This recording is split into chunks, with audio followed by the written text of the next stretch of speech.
रा. चि. ढेरे यांच्या ललितबंध या लेखसंग्रहातून उमा नावाचा लेख. कुमारसंभवातील उमेचे दर्शन कार्तिकातल्या संध्येसारखे आहे. पश्चिम क्षितिजावर आरक्त संध्या रेंगाळली आहे. विजेची ओलसर चंद्रकोर उगवली आहे. आकाशाचा निगूढ निराकार निलिमा संध्येच्या डोळ्यांत ओथंबला आहे आणि सृष्टीच्या कणाकणातून कसल्या तरी अनाम सुखाचे स्वागत फुलून येत आहे. अशा वेळी मला कुमारसंभवातील उमेची आठवण येते.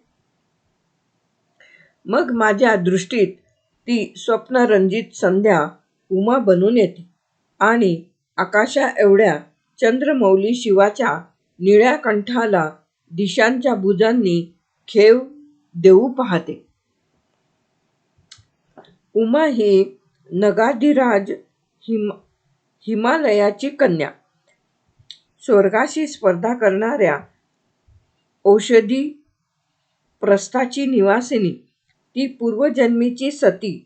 दक्ष यज्ञात अपमानित झाल्यावर तिने योगाग्नीने स्वतःला जाळून घेतले आणि पुनः हिमालयाच्या घरी मेनेच्या उदरी जन्म घेतला. ती जन्मली तेव्हा दशदिशांच्या मुखांवर प्रसन्नता उधळली. वारा धुळीला स्पर्श न करता हळुवारपणे वाहू लागला.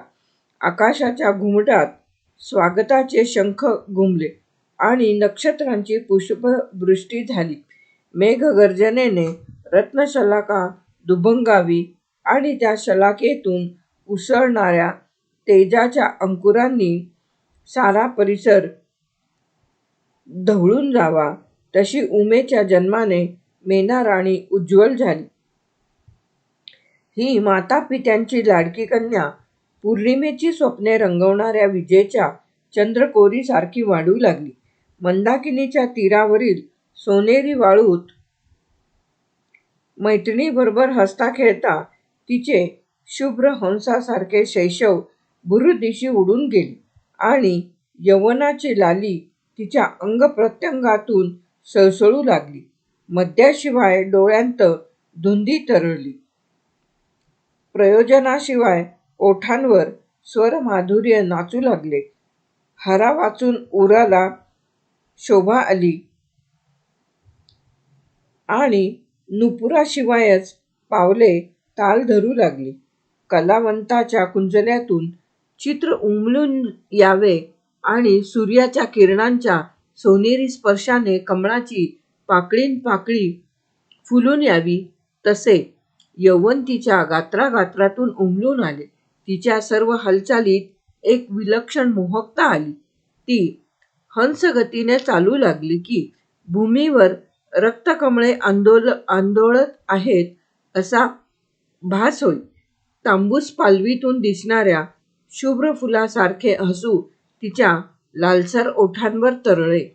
जणू पोवळ्याच्या तुकड्यावर मोत्यांची प्रभा फाकली आहे.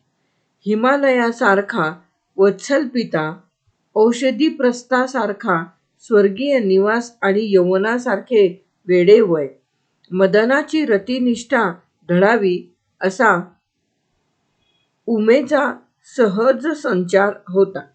हिमशिखरांवरील धातुरागांनी मुखमंडन करणाऱ्या अप्सरा, भुर्जपत्रांवर प्रीतिलेख लिहिणाऱ्या विद्याधरी मेघांच्या विरल जवनिकेआड गुहागुहांतून प्रियांशी रमणाऱ्या किन्नरी आणि आपल्या शेपटीचे शुभ्र गोंडे उंचावून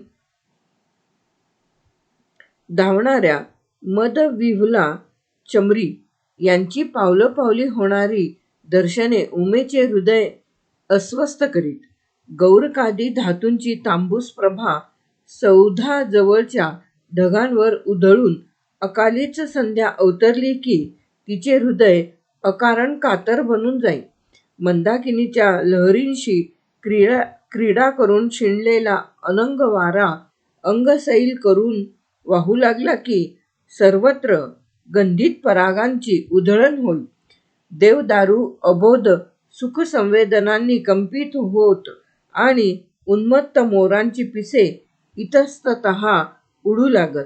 अशा वेळी वेळूच्या बनातून घुमणारे सूर उमेच्या नसानसांत स्वरस्पंदने निर्माण करीत. रात्रीच्या वेळी स्फटिकाच्या सौंधावर उधळलेली नक्षत्रांची प्रतिबिंबे स्वप्नजड दृष्टीने न्याहाळता न्याहाळता दूरवरची फिकट चंद्रकोर तिच्या डोळ्यांत भरे आणि मग ती हिमशीतल रात्रही घर्मबिंदूंनी डवरून जाई. उमा अशा मनस्थितीत असतानाच एके दिवशी त्रैलोक्याचा यात्रिक नारद हिमालयाकडे आला. उमा आपल्या पित्याजवळ बसली होती. चांदण्याच्या रसांत शिरीषाची कवळी विरवून घडवलेली ती त्रिलोकसुंदरी हिमगौरी ते असीम सौंदर्याचे एकायतन नारदाने पाहिले आणि त्याने हिमालयाला सांगितले की ही तुझी कन्या शिवाचे अर्धांग मंडित करील.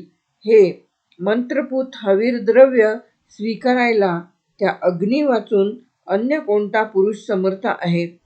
दक्षयज्ञात अपमानित झाल्यामुळे सतीने स्वतःचा देह भस्मसात केल्यानंतर शिवाने सर्वसंग परित्याग केला होता आणि गजचर्म परिधान करून एका हिमशिखराचा आश्रय केला होता. त्या स्थळी गंगेचा प्रवाह देवदारूंची मुळे शिंपित होता आणि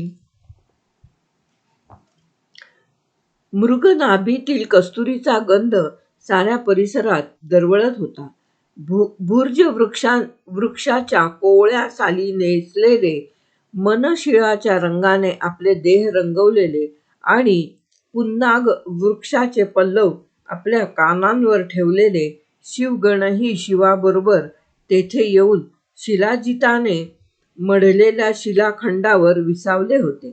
शिवगणांचा प्रमुख जो नंदी तो तिथे तपोभूमीचे रक्षण करीत होता.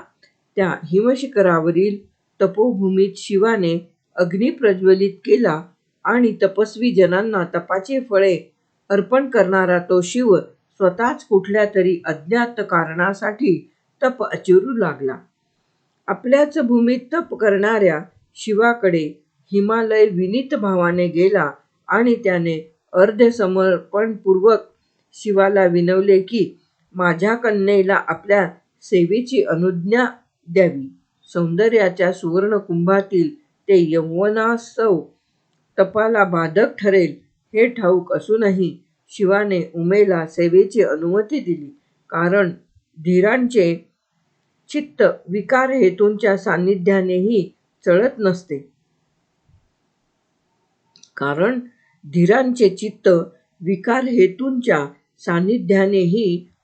नसते.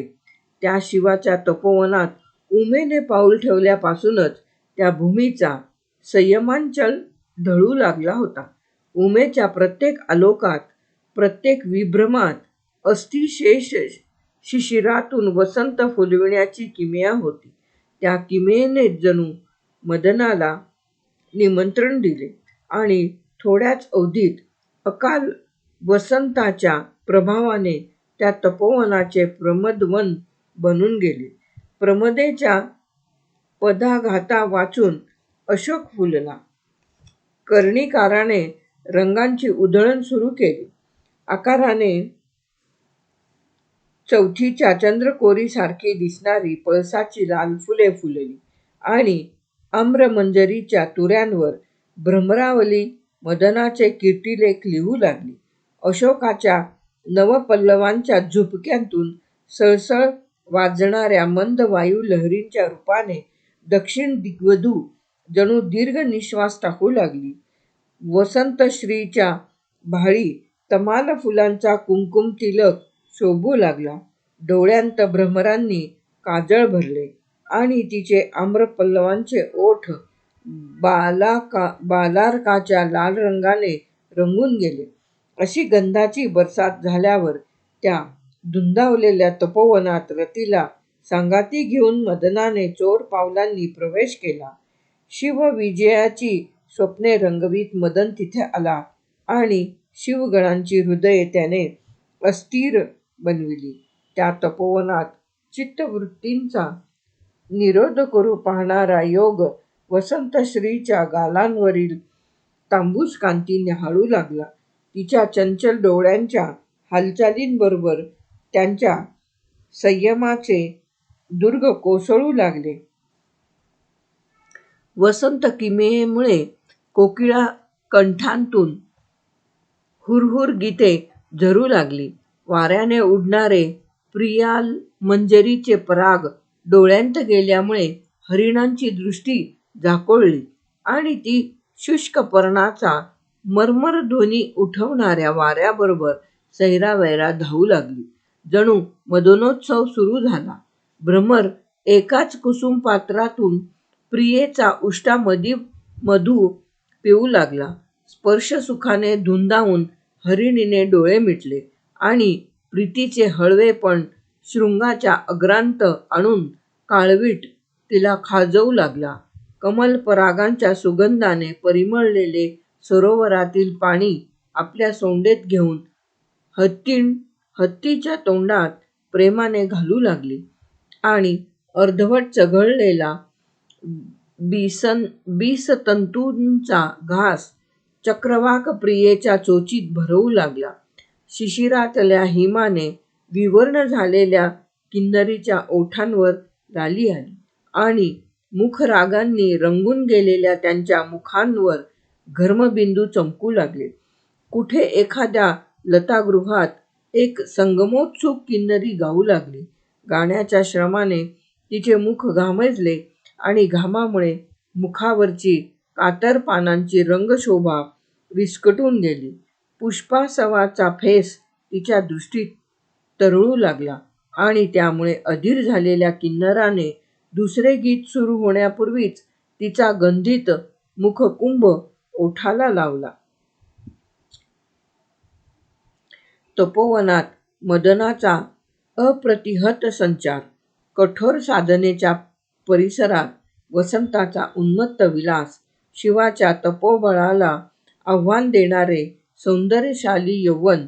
शिवाच्या तपोवनात अवतरलेला हा अकाल वसंत म्हणजे कालिदासाच्या कमनीय कल्पनेने चितारलेला उमेच्या उन्मद स्वप्नांचा चित्रलेख आहे. शिवाच्या नित्यसेवेसाठी तपोवनात राहिलेली उमा ही केवळ एक निरपेक्ष सेविका नव्हती. तिला शिवाला प्रसन्न करून घ्यायचे होते, नवे जिंकायचे होते आणि तेही यौवनाच्या प्रभावाने, उन्मत्त सौंदर्याच्या झळाळीने. उमेची ही धुंद आकांक्षाच त्या तपोवनाच्या अणुरेणूत अकाल वसंताच्या रूपाने मोहरून आली आणि तिच्या उन्मादक प्रीतीला जितेंद्रिय शिवाचे तपोबळही थिटे भासू लागले.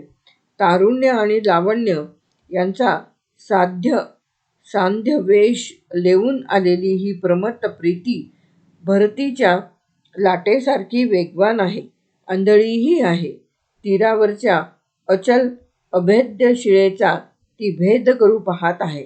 तिच्या धुंद गतीला छिन्नभिन्न भवितव्याचे भान नाही. भस्मांग राग शिव आणि चांदण्याची उटी ल्यालेली उमा, योगियांचा राणा असलेल्या शिवाचे तपोवन आणि जिच्या पावलांचा स्पर्श होताच आपल्या अग्रांच्या तीक्ष्णतेची दर्भांकुरांना लाज वाटे अशा उमेचे उन्मद यौवन, सारे सौंदर्य थिजून जावे अशा शिशिराचे साम्राज्य असतानाच अकाल वसंताचे संचरण, तपोवनाला आलेली प्रमदवनाची कळा. केवढी विपरीत रीती आहे ही यौवनाची. यौवनातल्या या अनाहूत प्रीतीने विजोडांची जोडी जमविण्याचा घाट घातला आहे. साऱ्या स्थिर चरात यौवनाचे उत्कट स्वागत जागे असतानाच अप्सरांचे संगीत सुरू झाले आणि त्या संगीताचा वेध लागलेल्या यौवनाने लज्जेचा स्वप्नविरल पडदा फाडून साऱ्या स्थिर चरावर आक्रमण केले. परंतु तरीही शिव आपल्या भूमिकेवर निश्चळ होता. एका देवदारू वृक्षाच्या पारावर व्याघ्रांबर पसरून त्यावर तो बसला होता. त्याचा तो विरासनस्त सरळ पूर्वदेह, ते किंचित खाली वाकविलेले स्कंद, ते मांड्यांवर उताने ठेवलेले उत्फुल्ल कमळांसारखे दोन्ही हात, तो सर्पसूत्रांनी आवळलेला मस्तकावरचा जटाभार, ती कानातली दुहेरी रुद्राक्ष माला आणि ते निळ्या कंठाच्या प्रभेने अधिकच गडद दिसणारे गळ्याभोवती गाठ देऊन पांघरलेले मृगाजीन शरीरात संचारणाऱ्या उच्छृंखल पंचप्राणांचे निरोधन साधले आहे.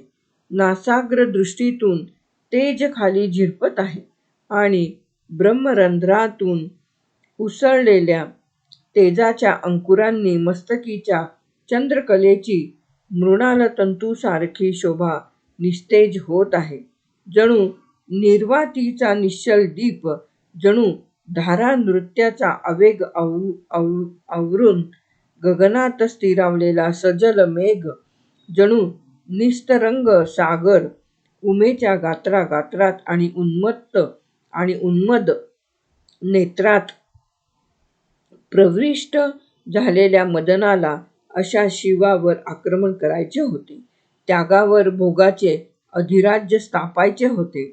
हिमगौरी उमा शिवपूजेला सज्ज झाली आहे. आजची तिची भूषा किती मोहक आहे. पद्मरागमण्याला लाजवणारी अशोकाची फुले, सुवर्णकांतीला लाजवणारी कर्णिकारे, मोत्यांहून अधिक स्निग्ध धवल सिंधुवारे, अशा वसंत फुलांनी तिची काया सजलेली आहे.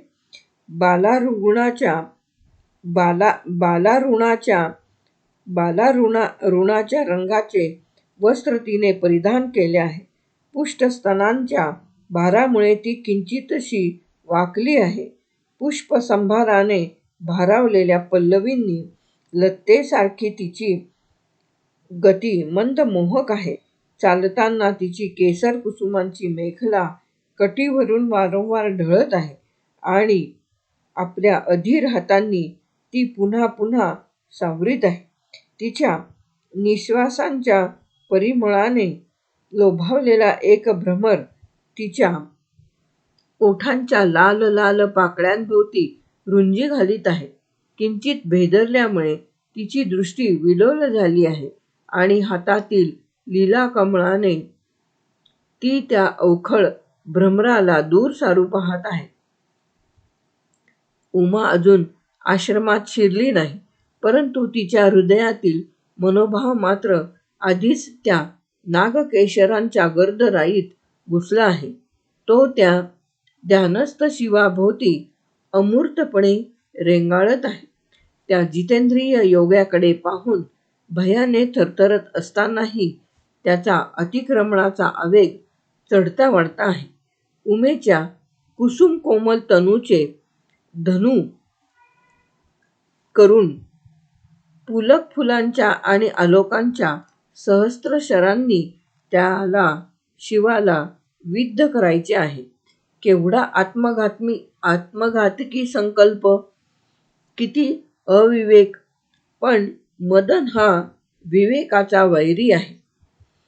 उदयगिरीवरच्या तेजाळलेल्या क्षितिजामागून सूर्य जसा हळूहळू वर येतो, तसा शिव समाधी स्थितीतून बाहेर आला. उमा ही नंदीश्वराच्या अनुज्ञेने पूजेसाठी आश्रमात प्रवेशली. साऱ्या तपोभूमीचा श्वास भयाने रुद्ध झाला. पुष्पलतांच्या स्पर्शाकुल मिठीत धुंदीने हेलावणारे वृक्ष निष्कंप झाले. विहंगांची मिलनगीते मौनात विसावली आणि हरिणांच्या पायांतील गतिचक्र निखळून पडले. कुठल्या तरी अघटित घटनेचे भयसूचन साऱ्या परिसराच्या मुद्रेवर तरळू लागले. उमा शिवाच्या सन्नीत आली. तिच्या सख्यांनी पल्लवांसह खुडलेला वासंतिक पुष्पसंभार शिवाच्या चरणांवर उधळला. उमेनेही माथा वाकवून शिवाला प्रणाम केला. पण आज ती किती भयकातर बनली होती.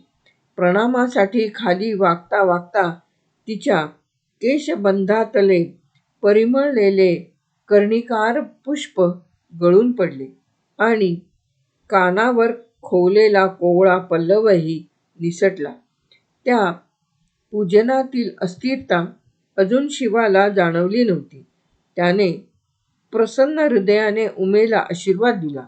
तुझ्या ठायी सदैव एकनिष्ठ राहणारा पती तुला लाभो. हा आशीर्वाद उमेने हृदय संपुटात साठविला आणि मंदाकिनीच्या पाण्यात उगवलेल्या कमळाचे बी सूर्याच्या कोवळ्या किरणांत सुकवून स्वतःच्या हातांनी गुंफलेली जपमाला तिने आपल्या लालसर हातांनी शिवाच्या हातावर अर्पण केली. हातात हात तसाच अडकून पडला. शिवाच्या चित्तवृत्ती क्षणैक क्षुब्ध झाल्या. स्पर्शाची वीज उमेच्या गात्रागात्रात नाचू लागली आणि कदंब जसा सर्वांगी फुलारतो तशी उमेच्या रोमरोमातून पुलक फुले तरारली. शिव आपणाकडे साभिलाष दृष्टीने पाहत आहे याची सुखद जाणीव झाल्यावर ती लाजली. तिने आपले पूर्णचंद्रासारखे मुखमंडल किंचित बाजूला वळविले आणि पौर्णिमेच्या सागराप्रमाणे हेलावलेली शिवाची दृष्टी तिच्या लाजेने लालसर झालेल्या मुखावर नि तोंडल्यासारख्या ओठांवर तरळत राहिली. पण हे क्षणैक. नंतर तत्काळ शिवाने हा इंद्रियांचा संक्षोभ आवरला आणि आपल्या विवेकाच्या तृतीय नेत्रातील आगीच्या लोळात उन्मत्त मदनाचे भस्म केले. तपाला प्रतिकूल असलेला तो परिसर सोडून शिव तेथून अन्यत्र निघून गेला. या क्षणी उमेची जी अवस्था झाली तिची कल्पनाही मला असह्य होते. तो यौवनाचा अदम्य आवेग, ती पुष्पासवाच्या सुवर्णकुंभासारखी कमनीय कांती, ती वासंतिक पुष्पसंभाराची गंधमय आभरणे आणि जडांनाही मोहविणारे रतिचंचल आलोक सारे विफल झाले आणि तेही शिवाकडून. सख्यांच्या डोळ्यांदेखत या वज्रघाती घटनेने उमेचे भग्नांश हृदय अपमानाने पोळून निघाले. मदनारी शिवाच्या क्रोधाने तिची दृष्टी मुकुळली आणि शून्य हृदयाने ती घराकडे वळली. पित्याच्या घराकडे. आपल्या कन्येची ती अनुकंपनीय अवस्था पाहून वत्सल हिमाचलाने अर्ध्या वाटेतूनच तिला उचलून घरी नेले. पण ते आता तिचे घर नव्हते. ते तिच्या पित्याचे घर होते, ज्याच्यामुळे मौनाची वेल स्वरांनी मोहरते. अरूपाला विश्वमोहक रूपाचे रत्नांकुर फुटतात. निर्गंधातून गंधविश्व उमलून येते. रसहीनातून माधुर्याचे सहस्र स्रोत झरू लागतात आणि स्पर्शजडातून शिरीषाची कोवळीक पालवते. त्या निगूढ यौवनाची परिणती हीच काय, ज्याच्याकडे पाहून ऋतुचक्राने सौंदर्यसृजनाचा दिमाख विसरून कौतुकाने निश्चळ व्हावे. ते आगळे रूप असे निर्माल्य बनावे काय. कालिदासाच्या कोशात यौवनाचे नि लावण्याचे मूल्य आहे, पण ते इतकेच आहे. यौवनाच्या निमंत्रणाचे तो उत्कट स्वागत करतो, पण त्याचे सर्वंकष शासन मानित नाही. अतिक्रमणशील यौवनाचा कंठ नियती आपल्या कठोर कराने चुरगाळून टाकते. उन्मत्त हत्तीने आपल्या सोंडेने कोवळा कमलनाल खुडावा इतक्या सहजतेने चुरगाळून टाकते आणि मग ते विचेतन यौवन विफल मिलनाच्या पुष्पशय्येवर विवर्ण होऊन पडते. किती अनुकंपनीय दशा ही! शिवाच्या तीव्र हुंकाराने परत फिरलेला मदनबाण उमेच्याच हृदयात घुसला आणि त्याच्या वेदना तिच्या सर्वांगात भिनल्या. चंदनाची उटी तिचे अंग पोळू लागली. हिमशीतळ शिलाखंडाची शय्याही तिला दाहक वाटू लागली.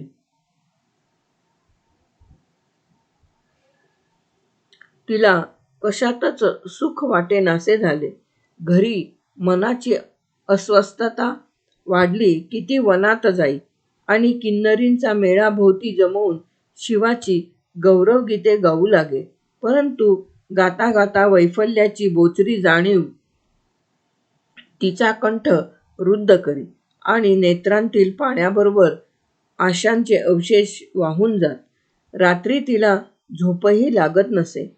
पहाटेच्या वेळी जरा कुठे डोळा लागला तर त्या स्वप्नांच्या प्रमदवनातही विफलतेचा झंझावात तांडव सुरू करी आणि ती जागी होऊन आक्रोशू लागे, "हे नीलकंठ, मला टाकून तुम्ही कुठे चाललात? स्वप्नातल्या शिवाला मिठी मारण्यासाठी पसरलेल्या तिच्या बाहूंत अंधारा वाचून काहीच सापडत नसे. मग ती थरथरत्या हाताने शिवाचे चित्र काढी आणि एकांती त्या चित्रापुढे बसून व्यथेने ओथंबलेल्या शब्दांत शिवाला दोष देऊ लागे. "हे शिव, ज्ञानीजन म्हणतात की तू सर्वत्र भरून राहिला आहेस. मग तुला माझी व्यथा कळत कशी नाही? तुझ्या प्रीतीने मी इथे जळते आहे हे तुला उमगत कसे नाही? पण उमे, हे शिवाला विचारून काय उपयोग? याला दोष देण्यात अर्थ नाही. यौवनाचे उपायन सवे घेऊन तू ज्याची पूजा बांधलीस तो शिव नित्य फुलणारे अग्निफुलासारखे आत्म्याचे लावण्य आतल्या डोळ्यांनी अनुभवीत असतो. त्याला ते तुझे पुष्ट यौवन आणि त्या यौवनाच्या स्पर्शाने धुंदावलेला वासंतिक फुलोरा कसा रुचावा? भगवती उषेप्रमाणे तू जर शांतीचे प्रकाशधवल वस्त्र लेवून गेली असतीस आणि त्याच्या हृदयस्थ ज्योतीची प्रकाशकळी न्याहाळली असतीस तर त्या योगेश्वराने तुझ्या चरणी साऱ्या तपांचे अर्धे वाहिले असते." उमेची अंतश्चेतना तिला नवी वाट दाखवू लागली. तमाने झाकोळलेल्या हृदयाच्या क्षितिजावर आशेचा अरुणिमा पहाटू लागला. शिवरूपाचा एकदा लागलेला वेध सुटणे शक्य नव्हते आणि त्याच्या प्राप्तीची आशाही दुरावली होती. अशा स्थितीत उमेने शिवाच्या प्राप्तीसाठी तपाचरण करण्याचा निश्चय केला. भ्रमराच्याही भाराने कोमेजणारे ते शिरीषाचे फूल आपल्या ओल्या डोळ्याने विहंगाला निमंत्रण देऊ लागले. आईचा अनुरोध दूर सारून आणि पित्याची साभिमान अनुज्ञा घेऊन ती गौरी शिखरावर आली. उताराकडे धावणाऱ्या जलप्रवाहासारखा तिचा निश्चय अनिरुद्ध होता. तिला शिवाला प्राप्त करून घ्यायचे होते, पण यौवनातील लावण्याने नव्हे, यौवनातील तपोबलाने. तिने आता हृदयावर चंदनाची उटी लावली नाही, कंठात मोत्यांची माळ घातली नाही, रेशमासारख्या मृदुल केसांत कर्णिकाराची फुले माळली नाहीत नि कानांवर आम्रमंजरीचे तुरेही खोवले नाहीत. परांच्या शय्येवर लोळताना केशबंधातले एखादे कोवळे फूल अंगाखाली आले तर तिच्या कोमल कायेला खुपत होते. तीच उमा आता उघड्या जमिनीवर झोपत होती. बाहूची उशी करीत होती आणि आकाशाचे पांघरूण ज्या हाताने ती हळुवारपणे आपला अधरोष्ट रंगवीत असे, भाळावर भुवयांच्या कमानीत रंगांची कातर पाने रेखीत असे, नि अळीत्याने पावलांची शोभा वाढवीत असे, तेच तिचे हात दर्भांकुरांनी रक्ताळू लागले. गात्रातील विभ्रम आणि नेत्रातले संभ्रम तिने आता फुलवेली आणि हरिणी यांच्याकडे दिले. तिने आपल्या आश्रमाच्या भोवती वृक्षांची बीजे पेरली आणि ऋतुचक्राच्या फेऱ्यात त्यांची जपणूक करण्यासाठी आपल्या वात्सल्याचे कलश तिने स्वहस्ते शिंपले. तपोवनातल्या हरिणांना ती तृणधान्याच्या मुठी भरवू लागली आणि इवल्याशा पाडसांना मांडीवर घेऊन त्यांच्या डोळ्यांत आपले नवे रूप न्याहाळू लागली. ती प्रातःकाळी स्नान करी, अग्नीला समिधा अर्पण करी आणि वल्कले परिधान करून अध्ययनाला बसे. तिची ही व्रतचर्या ऐकून अनेक तपोनिधी तिच्या दर्शनाला येत. तिच्या आश्रमात पशु आपले जन्मजात वैर विसरून नांदत. वृक्षवेली सदैव फळाफुलांचे उपायन देऊन अतिथींचा सत्कार करीत आणि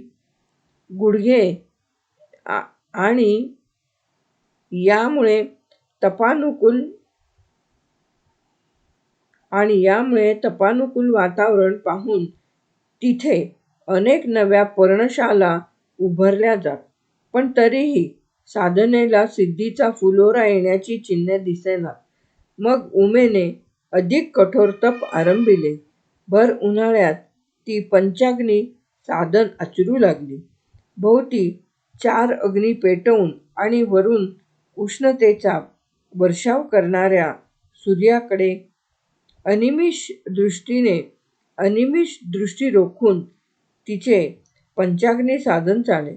परंतु आश्चर्य असे की आतल्या शिवप्रीतीच्या तेजामुळे तिचे मुख सूर्याच्या उष्णतेने मलूल न होता सूर्यफुलाकडे प्रफुल्ल होत असे. तिच्या टपोऱ्या डोळ्यांच्या कडा मात्र काळवंडू लागल्या.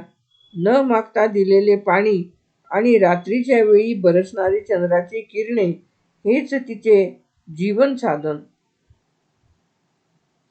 तपोवनातल्या तरुवेलींसारखीच ती जगत होती. अशा प्रकारे उन्हाळा संपून जाई आणि मृगाच्या पाठीवर बसून वर्षा धावत येई.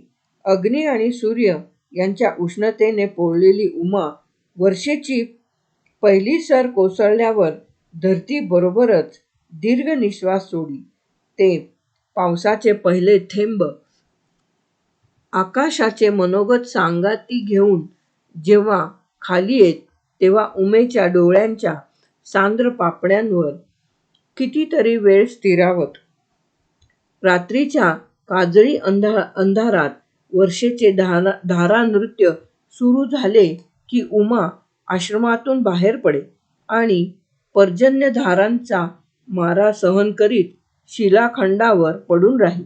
अशा वेळी त्या पावसाळी रात्रीच्या काळ्या डोळ्यांतही अनुकंपेची वीज कितीतरी वेळ झळाळत राही. असाच पावसाळा संपून जाई आणि हिवाळा येई. थंड वारे वाहू लागत. हिमाची वृष्टी होई. अशा वातावरणात उमा गळ्यापर्यंत थंड पाण्यात उभी राहत असे. हिमवृष्टीमुळे सरोवरातील सारी कमळे नष्ट झालेली असतानाही उमेचे पाण्यावर दिसणारे ते मुखकमळ पाहून शिशिराच्या हृदयात सहानुभवाची ऊब निर्माण होत असे. कमळाच्या पाकळ्यांसारखे तिचे ओठ थंडीने थरथरत आणि निश्वासाच्या सुगंधाने सरोवराचा किरणारा परिमळून जात असे. विरहाने विव्हळणारी चक्रवाकाची युगले क्षणभर आपली व्यथा विसरून उमेसाठी आक्रोश करीत. अशा प्रकारे ऋतुचक्राचे अनेक फेरे फिरले. उमेने रुजवलेल्या वृक्षांना फळे आली, परंतु तिचा मनोरथ अजून सुफल झाला नव्हता. शिव इतका का हृदयशून्य आहे, जिचा जन्म विधाताच्या वंशात झाला आहे, जी रूपसौंदर्याने त्रैलोक्यात अतुलनीय आहे, जिच्या घरी स्वर्गलोकासारखे वैभव नांदत आहे आणि इंद्र वरुणांसारखे देव जिच्यासाठी आपल्या प्राणांची कुरवडी करायला सिद्ध आहेत, ती इतके घोर तप मांडून ज्याचा ध्यास घेत आहे, त्या शिवाच्या हृदयात अजून कणव कसा निर्माण होत नाही. अखेर शिव पार्वतीच्या आश्रमात आला. एका तपोधन तरुणाच्या रूपाने आला. तपस्विनी उमेने त्याचे प्रसन्न मनाने स्वागत केले. त्या तपोधन तरुणाने तिला तपापासून परावृत्त करण्याचा प्रयत्न केला. शिवाच्या रूपगुणांचे विडंबन करून तिची शिवनिष्ठा विचलित करण्याचा प्रयत्न केला. पण उमा शिवरूपात रंगली होती. तिने त्या तपस्व्याला उत्तर दिले, माझं मन त्यांच्याविषयीच्या प्रेमानं रंगून गेलं आहे. ते श्मशानवासी असूनही त्रैलोक्याचे स्वामी आहेत. रौद्रस्वरूप असूनही शिवहृदयी आहेत. त्यांचा महिमा अगाध आहे. ते तांडव नृत्य करू लागले की त्यांच्या गात्रांवरून सांडणारं चिताभस्म सुरेंद्रही सकल सुरांसह ललाटी धारण करतो आणि आपल्या किरीटातल्या कल्पकुसुमांच्या परागांनी त्यांच्या पायांची बोटं तरंगवतो. त्या प्रच्छन्न शिवाने केलेली शिवनिंदा उमेला सहन झाली नाही. ती रागाने त्याच्यापासून दूर जाऊ लागली. तिच्या गतीच्या आवेगामुळे तिने पांघरलेले वल्कल हृदयावरून काहीसे ढळले आणि त्याच क्षणी तिच्या निश्चळ प्रीतीच्या प्रतीतीने प्रसन्न झालेला शिव तिथे साक्षात प्रकटला. आपणापासून रागाने दूर जाऊन पाहणाऱ्या उमेचा हात त्याने पकडला. ज्या शिवाने वसंत पुष्पांनी सजलेल्या उमेला एका निमिषात धिक्कारले होते, तोच शिव आज आपले तपाचरण सोडून उमेकडे आला होता. नव्हे, उमा हीच जणू त्याच्या साधनेची सिद्धी होती. दिवसा दिसणाऱ्या चंद्रकोरीप्रमाणे कृश आणि विवर्ण बनलेली ती तपस्विनी उमा आज शिवाच्या नेत्रांत शरदातील पहाट होऊन आली होती. मनोभावाच्या किमये वाचून आज तिची कांती उज्ज्वल बनली होती. स्फटिक गृहात तेवणाऱ्या दीपकळीसारखी निश्चळ शिवप्रीती तिच्या नेत्रांत विलसत होती. शिवाने तिच्यापुढे निःशंक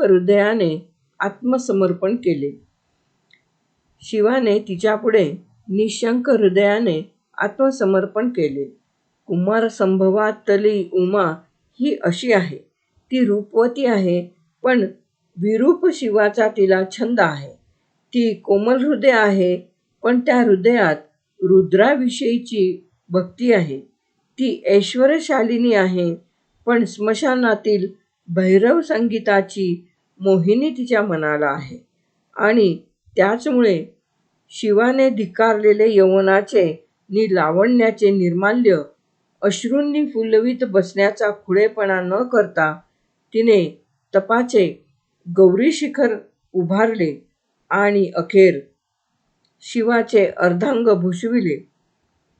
प्रथम कार्तिकातल्या संध्येसारखी भासणारी दिशांच्या भुजांनी चंद्रमौळीच्या निळ्या कंठाला मिठी देऊ पाहणारी ती प्रमत्त यौवना उमा हळूहळू तपस्विनीचे रूप धारण करते आणि क्रमाक्रमाने तपाच्या ज्वाळेत यौवन लावण्य होमून निळ्या नभासारख्या निगूढ शिवरूपात एकाकार होते.